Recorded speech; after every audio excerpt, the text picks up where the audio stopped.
Il est vrai que les histoires de fantômes ne sont pas rares à entendre, et ce ne sont effectivement pas les seules.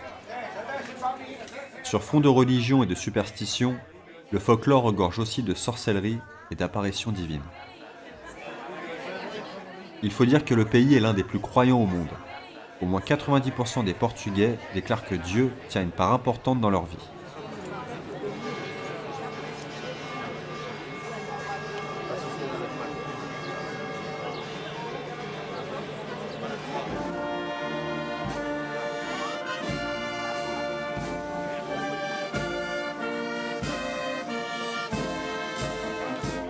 Dans de nombreuses villes à cette époque, comme dans la cité médiévale de Castromarim, on fête la montée au ciel de la Sainte Vierge, figure pilier de l'Église.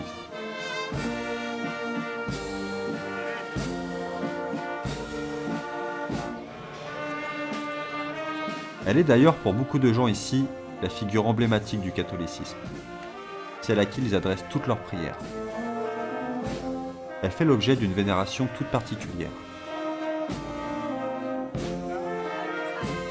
Et les incroyables événements survenus en 1917, à 400 km d'ici, dans un petit village nommé Fatima, ont pu renforcer cette place de l'icône mariale dans le culte.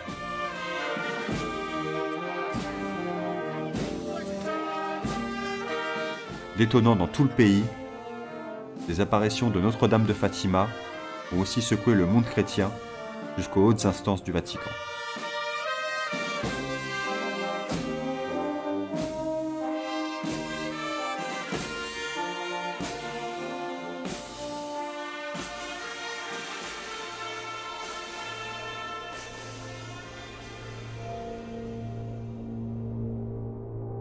Le 13 mai 1917, la Vierge Marie apparaît à 3 petits bergers.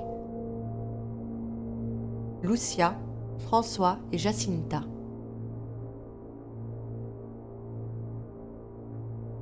Nous sommes à Fatima, petit village situé au centre du Portugal, dans le district de Santarém.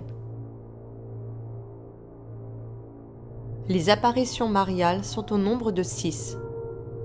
Tous les 13 de chaque mois, de mai à octobre 1917, elle leur apparaîtra, leur demandant de prier pour le monde et leur délivrant des messages de paix et d'avertissement, ainsi que 3 secrets que Lucia délivrera bien plus tard à ses confesseurs.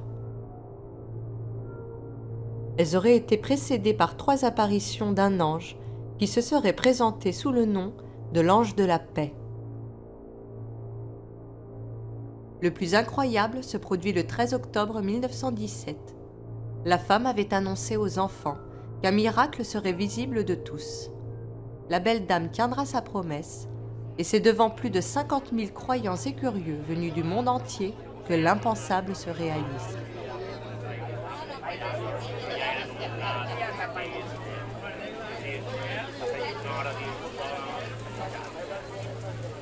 Ce jour-là, il pleut énormément. La foule est complètement trempée.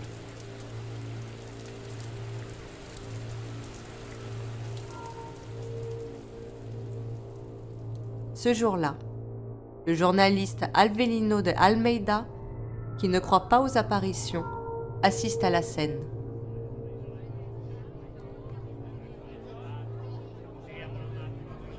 On voit l'immense multitude se tourner vers le soleil, qui apparaît au zénith, dégagé de nuages.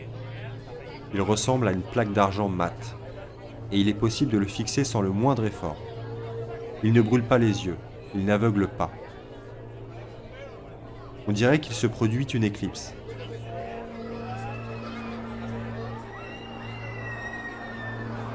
Et l'on assiste alors à un spectacle unique et incroyable pour tous ceux qui n'en furent pas témoins. Sous les yeux éblouis de la foule, dont l'attitude nous transporte au temps biblique et qui, pattes d'épouvante et tête nue, regarde l'azur firmament. Le soleil trembla. Le soleil se mit à danser, selon l'expression typique des paysans. Le soleil eut des mouvements brusques, jamais vus, et en dehors des lois cosmiques. Et il ne reste maintenant qu'une chose, c'est que des savants nous expliquent, du haut de leurs compétences, la macabre danse solaire, qui aujourd'hui à Fatima a fait jaillir des hosannas de la poitrine des fidèles, et qui, comme me l'affirment les gens dignes de foi, a laissé très impressionner les libres penseurs eux-mêmes, ainsi que d'autres personnes sans aucune préoccupation religieuse. Un autre témoin, médecin, dira ces mots.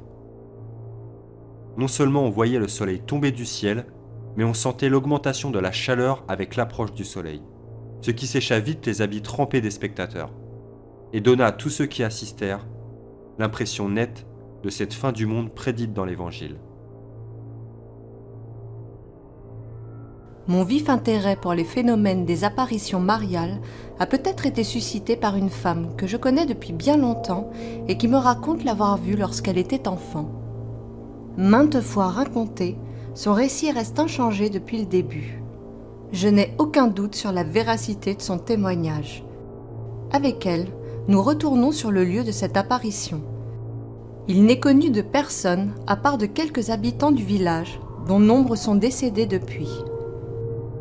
Sous anonymat, c'est avec courage et émotion qu'elle partage, cette fois, ce qu'elle a vécu devant la caméra. Je suis née à Carapatera, dans la maison qui est là en ruine en fait. En plus je suis née dans la petite chambre là, tu vois, à côté. Et je suis restée ici jusqu'à l'âge de 10 ans. Voilà, avec ma grand-mère et ma mère. On a habité ici toutes les trois. À 10 ans, on est parti en France.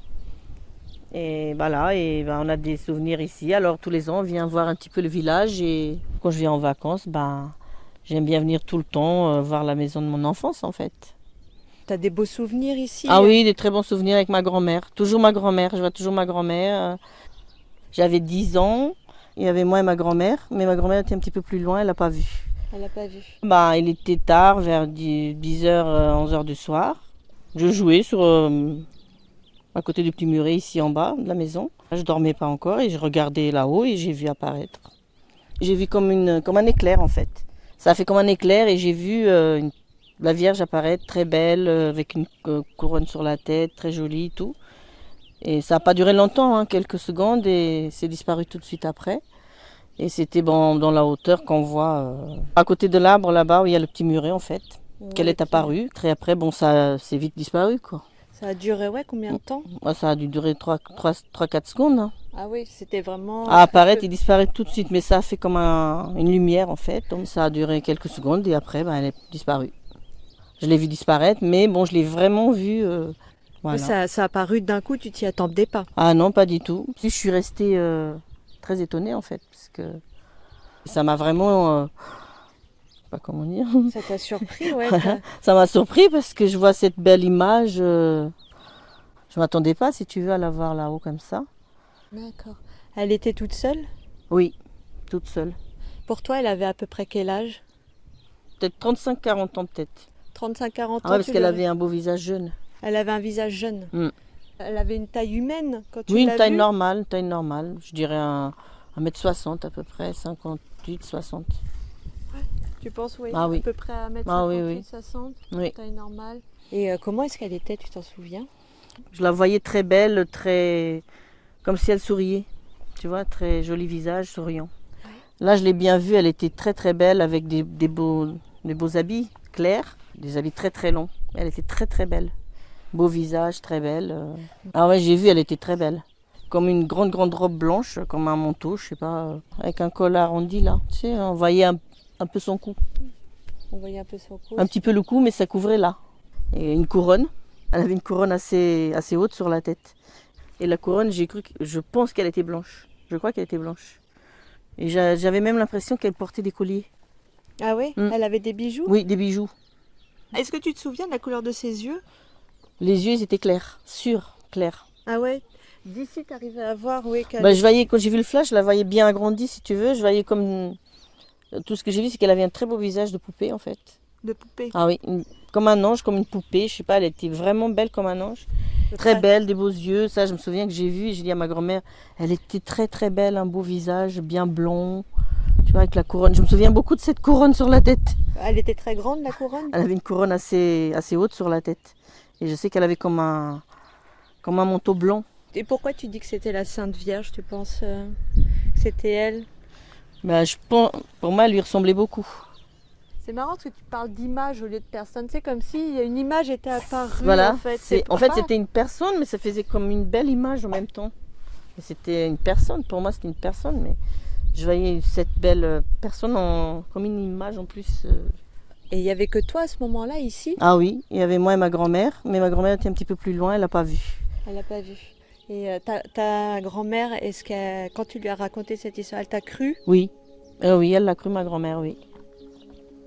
Elle a dit qu'elle me croyait vraiment parce qu'elle avait déjà entendu la même chose, des gens qui l'avaient aperçue. D'accord, il y a eu d'autres personnes dans le village voilà, qui l'ont vue au même endroit? Au même endroit, là où je l'ai vue. Et ma grand-mère m'a bien dit qu'elle apparaissait souvent là-bas. Mais bon, il n'y a pas tout le monde qui la voyait, quoi. Elle disait que c'était une belle sainte pour les gens qui racontaient la même chose, que c'était une très belle sainte qui apparaissait. D'accord. Et comme j'étais petite, elle essayait de m'expliquer un petit peu ce que j'ai vu en fait.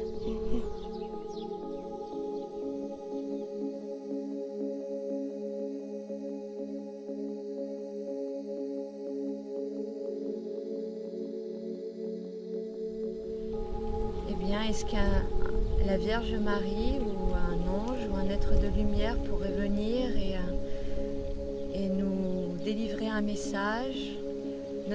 Notre Sainte Marie, est-ce que vous pouvez nous dire pourquoi vous êtes apparue à Maria, ou une voix sur l'appareil, ou qu'on puisse vous entendre, ou peut-être faire un signe, quelque chose, n'importe quoi, ce que vous voulez pour nous dire que vous êtes là et le montrer peut-être au monde. Et merci de tout notre cœur. Voilà, on vous écoute.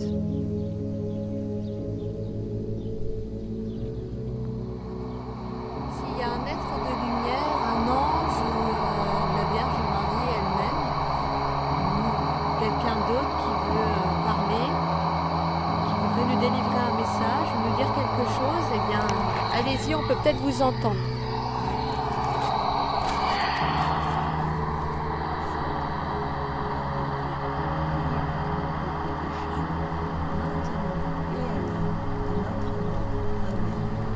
Je vous salue Marie, pleine de grâce. Le Seigneur est avec vous. Vous êtes bénie entre toutes les femmes, et Jésus, le fruit de vos entrailles, est béni. Sainte Marie, Mère de Dieu, priez pour nous pauvres pécheurs, maintenant et à l'heure de notre mort. Amen. Amen.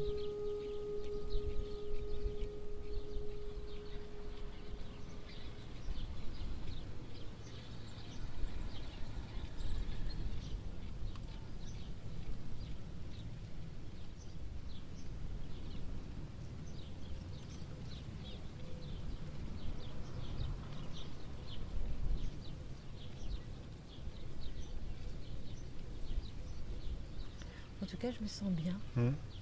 On est Je bien me sens apaisé, très hein. bien. Je me sens apaisée. En fait, j'ai le son de tout l'environnement. C'est trop beau. On se sent apaisé, on se Ah là, sent feuilles je et me tout. sens comme si on est... bien. C'est hyper Là, je me agréable sens en fait. bien. Ouais, Ouais. comme la Moi je dernière sens fois qu'ici il y a quelque chose. Oui, cet endroit, et on sent qu'il est Mm. comme s'il était particulier. Oui. Mais en tout cas, je me sens bien. Pour toi, est-ce qu'elle avait un message? Est-ce que tu sais pourquoi elle t'est apparue à toi? Ça après je sais pas, mais je sais que dès que je l'ai vue, je vois les choses autrement, tu vois. Depuis que tu as vu cette apparition, ça a changé ta vision des choses. Oui, oui, oui. Parce que j'y crois beaucoup et dès que je suis pas bien ou que je me sens un peu malade, je pense à cette image et je me sens beaucoup, beaucoup mieux. J'ai l'impression qu'elle me protège quelque part. Tu as l'impression que depuis qu'elle est apparue, depuis que tu as Je vu suis cette protégée par cette image que j'ai vue. Et quand je vais pas bien, je pense à elle, tu vois. Je pense à elle et à mon père, les deux. Quand je viens là, je vois toujours, j'ai toujours l'impression que je vais voir la même image en fait. Tu as l'impression qu'elle va réapparaître. Voilà. ou, C'est vrai que je garde toujours cette image de une belle sainte en fait. Ça restera toujours un grand souvenir en fait. De cette belle image que j'ai eue. C'est dans ton cœur maintenant. Voilà, c'est une attache.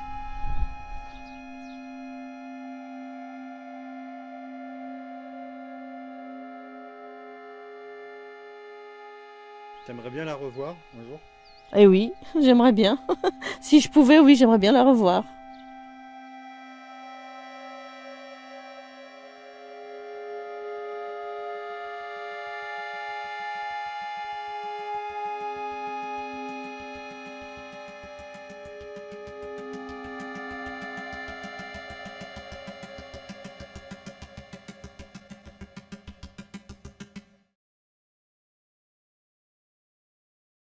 Les apparitions de la Vierge Marie ou apparitions mariales sont des phénomènes qualifiés de surnaturels qui se rapportent spécifiquement aux visions d'une belle dame désignée par les témoins comme étant la Vierge Marie, mère de Jésus.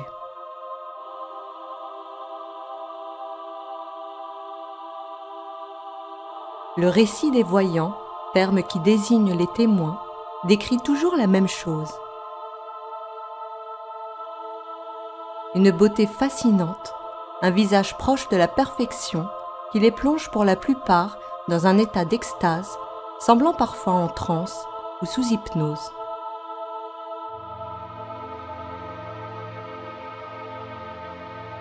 Le Vatican reste très prudent à l'égard de ces apparitions. Cependant, depuis 1964, il reconnaîtra 17 cas comme authentiques à travers le monde. Parmi eux, Tepeyac au Mexique, La Salette et Lourdes en France, Akita au Japon, Betania au Venezuela et Champion aux États-Unis.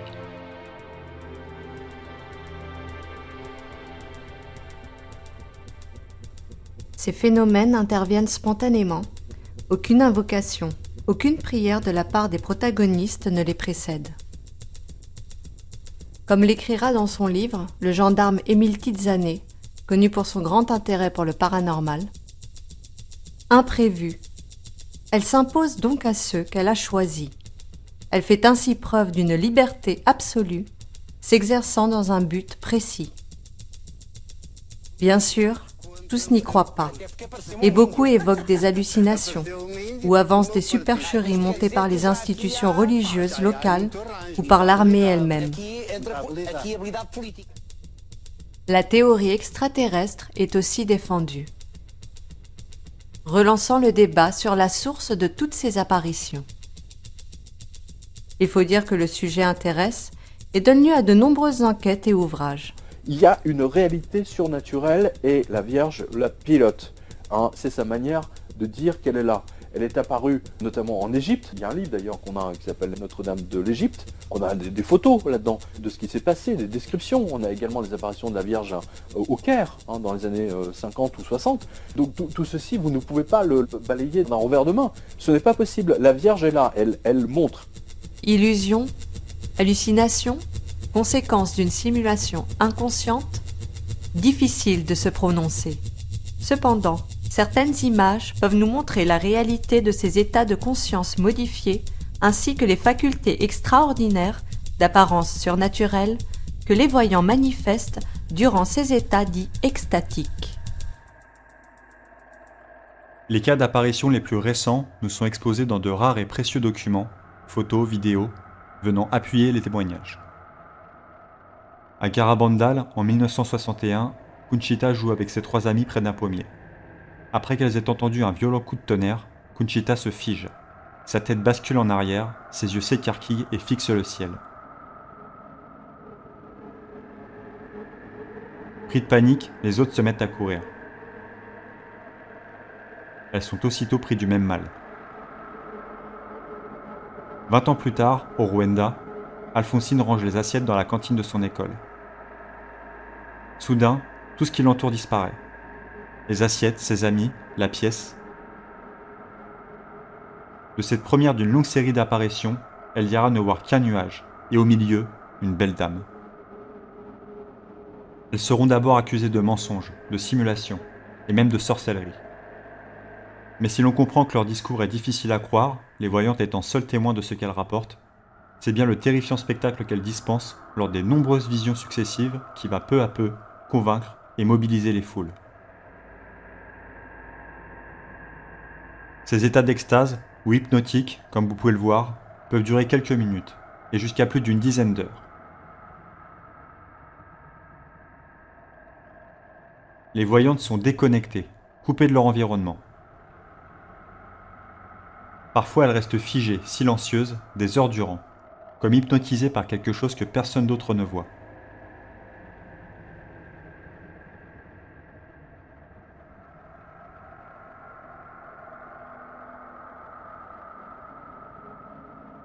Regardez. Les puissants flashs des appareils photo ne provoquent aucun clignement de paupières, pas même un sourcillement.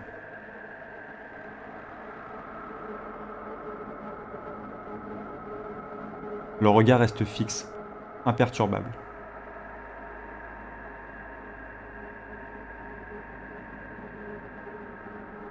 Les apparitions à répétition, plusieurs par jour, sont tout autant d'occasions de vérifier si ces états sont simulés.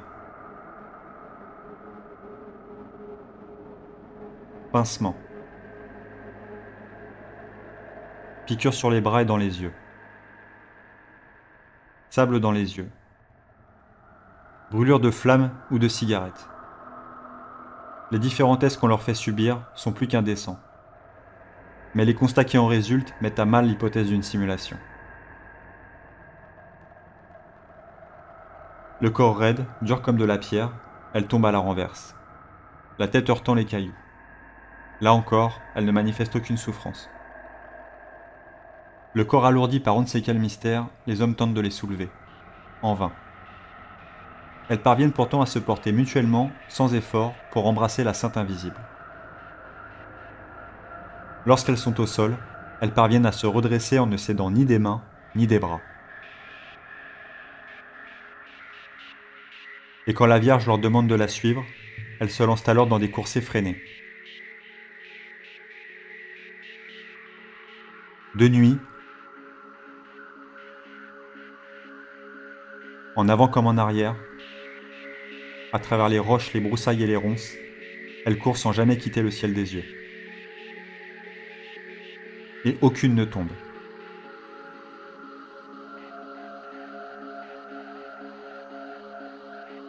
Les hommes les plus vigoureux disent pourtant avoir du mal à les suivre.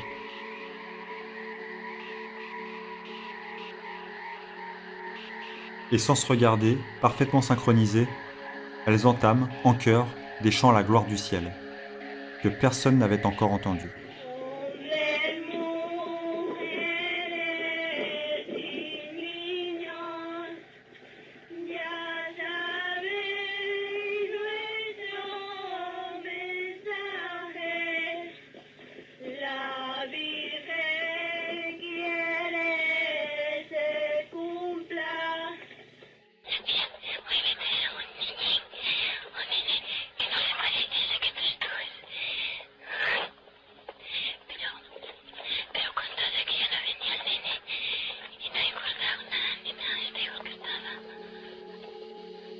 Les nombreux visiteurs apportent et déposent au domicile des voyantes, en leur absence, des objets saints dans l'espoir d'une bénédiction par la Vierge.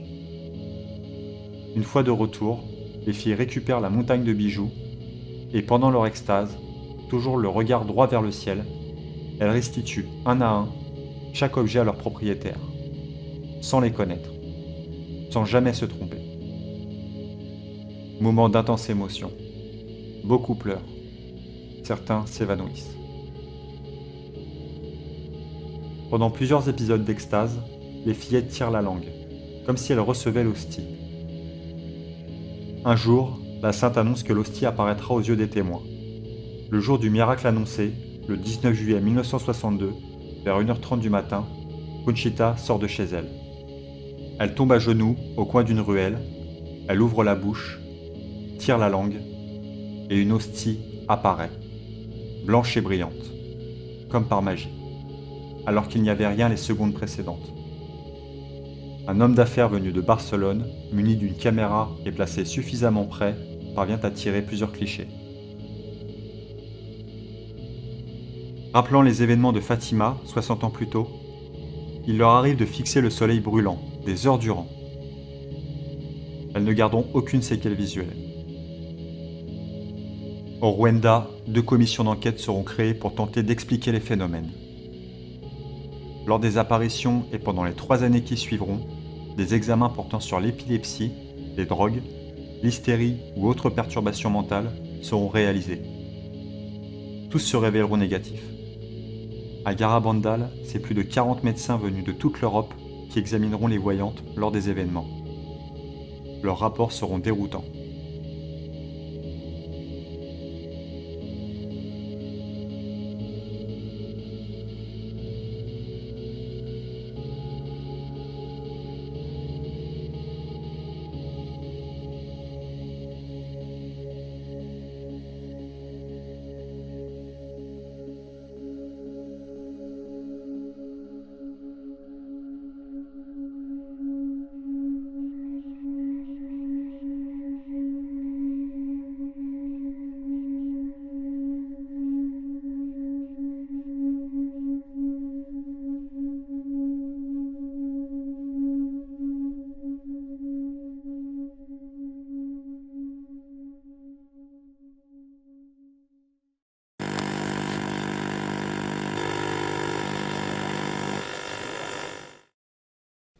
J'ai vu comme un éclair en fait. L'apparition est précédée d'un éclair et d'un coup de tonnerre que tous peuvent entendre.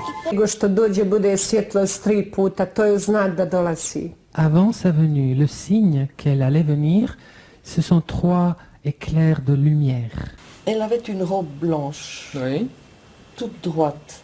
Elle avait un reflet bleu qui partait de l'épaule gauche et qui traversait toute la robe jusqu'en bas. Elle était habillée d'une magnifique robe blanche, allant s'élargissant vers le bas, pieds nus, une ceinture bleue. Des beaux habits clairs, des habits très très longs. Comme une grande robe blanche, comme un manteau, je sais pas. Elle avait des habits dans les blancs-bleus. Hein. C'était blanc-bleu, Oui. les habits? Je sais qu'un c'était blanc et il y avait comme des couleurs en dessous dans les bleus. Elle porte une robe grisâtre, un voile blanc, une couronne d'étoiles. Et une couronne. Elle avait une couronne assez haute sur la tête. Et la couronne, je pense qu'elle était blanche. Je crois qu'elle était blanche. Autour de la tête, elle avait des rayons d'or. Ils étaient tous de la même hauteur, mais ils semblaient être en or et en lumière. À son bras droit pendait un grand chapelet blanc monté sur or avec un beau crucifix d'or. Elle avait un chapelet au coude droit qui se perdait dans les plis de la robe. Et j'avais même l'impression qu'elle portait des colliers. Ah oui? Elle avait des bijoux? Oui, des bijoux. Pour toi, elle avait à peu près quel âge? Peut-être 35-40 ans peut-être. 35-40 ans? Ah ouais, parce qu'elle avait un beau visage jeune. Elle avait un visage jeune. Et cette belle dame faisait toute jeune, 16-17 ans. Mais toute la semaine, on l'a appelée madame, parce qu'elle faisait dame. Est-ce que tu te souviens de la couleur de ses yeux? Les yeux, ils étaient clairs, sûrs, clairs. Ses yeux sont bleus. Elle avait les yeux bleus. Mais ce qu'on a contemplé et admiré, ce sont ses yeux. Alors là, les yeux de Marie, c'est extraordinaire. Nous, on les a vus bleus, mais d'un bleu qu'on ne trouve pas sur la terre. C'est une grande pureté qui émanait de ce magnifique regard bleu de la Vierge Marie. Tout ce que j'ai vu, c'est qu'elle avait un très beau visage de poupée, en fait. De poupée? Ah oui, comme un ange, comme une poupée, je sais pas, elle était vraiment belle comme un ange. Vous savez, le visage de Marie, c'est quelque chose d'extraordinaire de beauté. On l'a vu un petit visage ovale, rosé, des lèvres roses. Mais ce qu'on ne peut pas décrire, c'est sa beauté. Il n'y a rien d'aussi beau qu'elle. Mais une dame d'une beauté extraordinaire. Mais quelle était belle cette dame, qu'elle était belle. Mais elle était si belle, si belle. Je n'aurais jamais de mots pour la décrire. Une beauté surnaturelle. Je ne disais même pas surnaturelle à ce moment-là parce que je ne savais pas ce mot. Elle était très très belle. Beau visage, très belle. Ah ouais, j'ai vu, elle était très belle. J'ai vu que son visage était extrêmement beau. Quand vous l'observez, vous constatez qu'elle a une beauté qui surpasse celle des blanches et des noires. Très belle, des beaux yeux, ça je me souviens que j'ai vu et j'ai dit à ma grand-mère, elle était très très belle, un beau visage, bien blond. Une fois on lui a posé la question, mais chère Gospa, pourquoi es-tu si belle? Elle a dit, je suis belle parce que j'aime. Počnite ljubiti vi da bi bili lijepi. Commencez à aimer vous aussi.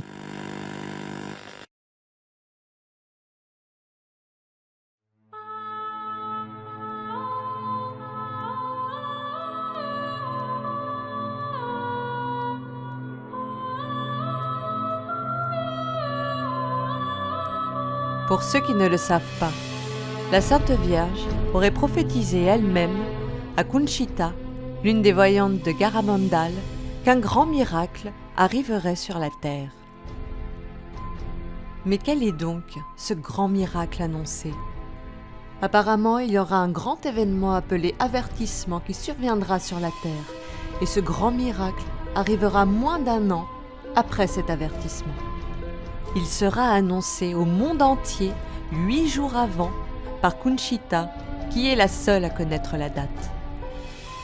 Il aura lieu sous les grands pins, à Garabandal même. Il durera entre 10 minutes et un quart d'heure.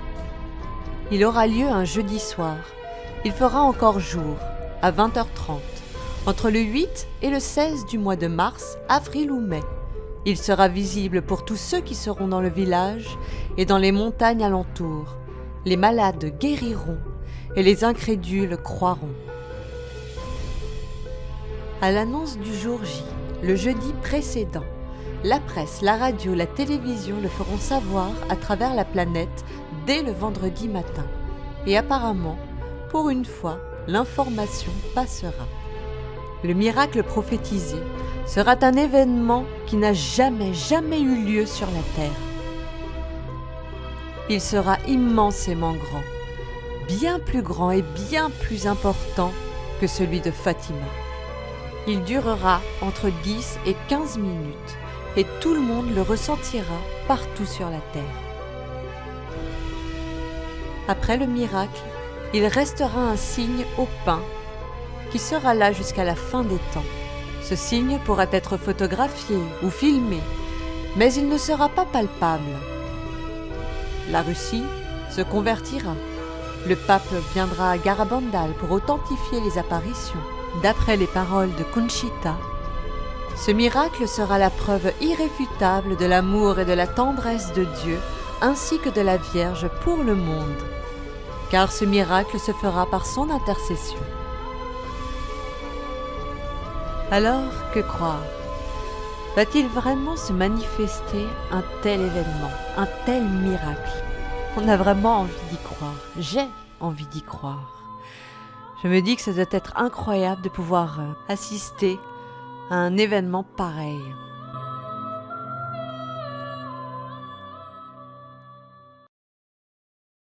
Alors qu'est-ce que c'est ? Est-ce que c'est une création collective ? On a vraiment tellement envie de croire en cette prophétie qu'elle va finalement avoir lieu. Mais lieu pourquoi ? Parce que nous en sommes responsables ? Ou acteurs ? Créateurs ? Ou est-ce vraiment un miracle voulu par Dieu ? Je ne sais pas quoi croire. Il y a beaucoup de choses qui se disent. Que va-t-il se passer et qu'est-ce que c'est ? Eh bien, la meilleure attitude à avoir, c'est d'avoir confiance, c'est de garder la foi en soi, la foi en son cœur. Peu importe ce qu'il va se passer, il ne faut pas s'en préoccuper. Vivons l'instant présent et ayons confiance. En tout cas, j'attends l'avertissement et j'attends l'annonce de Conchita. J'y serai, je pense. En tout cas, je ferai tout pour y aller le jour où ce miracle sera annoncé. Il faut continuer à vivre chaque jour au maximum dans l'instant présent et avec tout notre cœur, sans attendre de sauveur ni quoi que ce soit, car tout est à l'intérieur de nous. Des milliers, même des millions de gens attendent ce miracle partout dans le monde. Mais n'attendons pas, nous sommes le miracle. Les miracles, il y en a chaque jour, tout autour de nous. Il suffit d'aller dans la nature, de regarder les enfants, et de voir tout ce que les humains font de bon. Alors faisons-le vivre à l'intérieur et tout autour de nous. Même si les temps sont difficiles, faisons comme si ce miracle avait déjà eu lieu. Et qui sait, peut-être qu'un jour, pour notre plus grande joie, quelque chose se passera.